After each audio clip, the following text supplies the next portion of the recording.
Hello and welcome to Two Trees Gaming. Games Workshop have just announced a new model for the Middle-earth strategy battle game, and that's not the most exciting part of this video.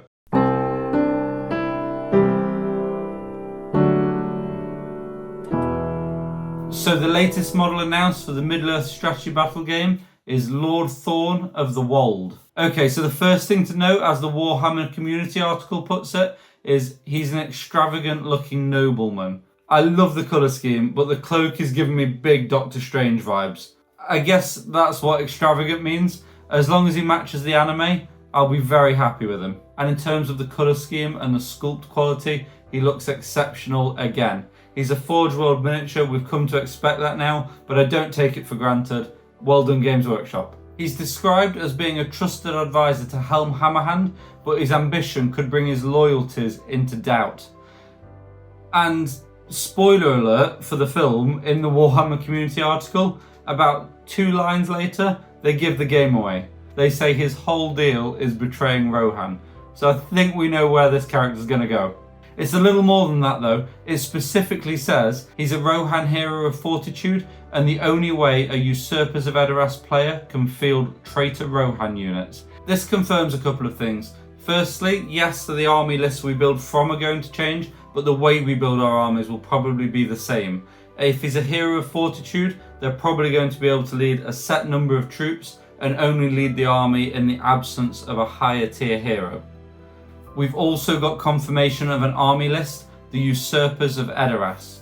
Wolf and Frecker are described as being his fellow generals. Expect them to all be in one army list, along with General Tag from the starter set.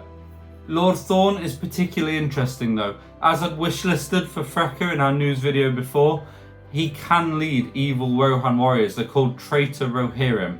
More than anything, this makes me excited for the film, but it's going to make it an interesting army to play with. I also love the idea of going to a good versus evil tournament with the same troops and just different heroes to choose between. His other rule is called Edoras Shall Fall, and it says during the fight phase, friendly Rohirrim traitors within 6 inches of Lord Thorne gain a bonus of +1 to their fight value. We don't know how powerful this will be yet, as they are spreading the fight values in the game, but assume it's going to be pretty good. It does seem a little strange though, for 2 reasons really. Firstly, as someone in our Patreon put it, if you're going to give him a buff, maybe you could give warriors within 6 inches the backstabbers rule, but I'm expecting in the anime to see him leading from the back or commanding his troops and inspiring them, and that's how they're getting the +1 fight value. But right now, obviously, all we know about him is that he's a traitor. The other thing that's strange about it is that Freck has just been revealed, and he gives +1 fight value to Dunland warriors within 6 inches. I'm hoping these two counterplay with each other, or maybe they're friends and they work together, or they turn on each other. Some way that links them in the film that means that they're thematically linked in the game, and that's why they've got similar rules. I also love the idea that General Targ could maybe offer something similar. We don't know what his rules are, but maybe he could give +1 to wound or +1 strength within 6 inches, and then what you've got is an army with those 3 plus Wolf, where you're encouraged to ball together and it will feel like a riotous mob. So when you've got those 3 heroes with their fight value buffs, potentially the banner from Frecker, +1 to wound from General Targ, they're just going to be able to bowl over everything in an angry mob kind of fashion, and then if they spread, it gets a lot weaker. I love that idea and I'm very here for it if they go down that route. I'm genuinely loving everything that's been announced so far, and now I'm hopeful. I'm actually excited we're going to get pretty much all the characters that feature in the film. I thought it might just be the key players at first, but it seems like we're getting fringe characters as well, like General Thorne, or Lord Thorne, sorry, and Helms' sons.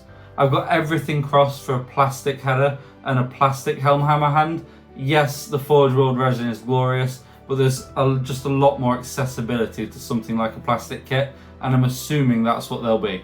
Can't wait to see them, and we might have some little hints given to us by McFarlane Toys about what we might be seeing pretty soon. They've released some images of the toys that they have accompanying the film, and that's going to give us a pretty good indication of what's coming. Before I'd said we might get some of these, but now I think we will. There's 4 potential models we haven't seen yet. Hera we know about, she has to be on the way. She's going to be the main protagonist and the biggest draw for people who don't know about the story already.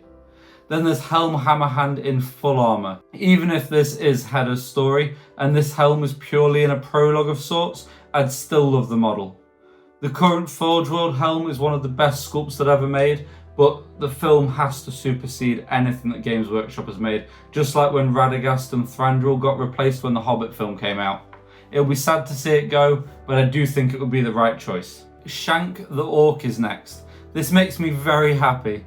You know I love the Wildmen, but I need some fantasy in my Lord of the Rings, and presumably there won't be any elves, dwarves or hobbits, so orcs are really going to help scratch that itch. He's not very well armoured, and if he wasn't called Shank the Orc, I would have said that he was a goblin. I'm very interested to see what they do with him, and if we do get new plastic orcs, are they going to be in this style, or are they going to be like Lord of the Rings, or is it going to be some kind of amalgamation of the two? The last toy is the Snow Troll. He's awesome. I'm hoping they unanimate him a bit for the game, as they have been doing with the rest of the characters, maybe by shrinking the horns a tad, but he's really cool. I'm expecting all of these, except maybe Shank, to play a big role in the film, as they're all on the cover of the visual companion. But there is one more thing that McFarlane is offering as well, and it's very cool. It's a 7-foot long Helm's Deep. It looks like it's made of card, and it's not exactly realistic, but the toys shown here are 3.5 inches. This is them standing on the walls. Surely that's the right scale for the Middle-earth strategy battle game.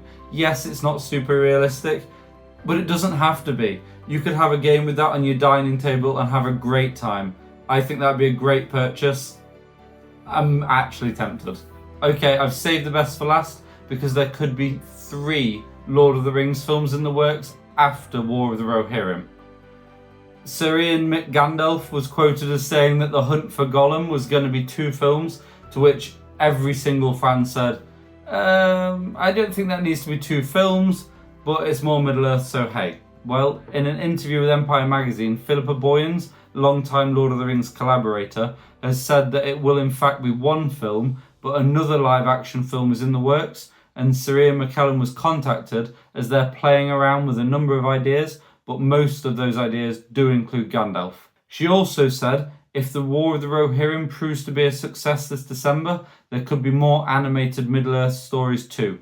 Just to quote her exactly, we have an absolute banger of a second film that would be just incredible as an anime, but let's see if there's an appetite for it. There is. I don't want them to overdo it. We don't need to Disneyfy it. I mean, we can look across the aisle at Marvel and Star Wars and see that there's just too much of that. If there's a Lord of the Rings multiverse, I'm out. We don't want that. But what I would love is an animated film one Christmas, the following Christmas a live action film, animated film, live action film. There's so many stories. I'd love to see the fall of Khazad-dûm, Arnor, young Aragorn as Thorongil. Obviously we've got Hunt for Gollum.